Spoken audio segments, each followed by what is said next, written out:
Nadapa ka, di ba? Madadapa ka ulit. Minsan gusto mo umiyak, pero hindi naman pwede, puro ka na lang. Minsan kailangan mo pumalag eh. Minsan kailangan mo sumigaw, ah! Alis! Saba, kapit huwag bibitaw, hindi ka na maliligaw. Kapag ang kahapon lumilitaw, pwede kang sumigaw.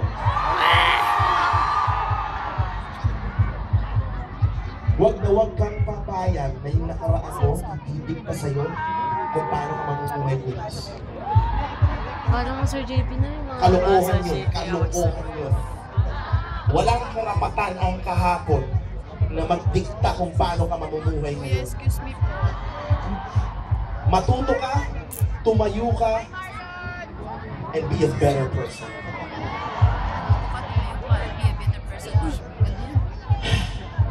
Buntong hininga, handa ka na ba? Tatandaan ang katapusan ay panibagong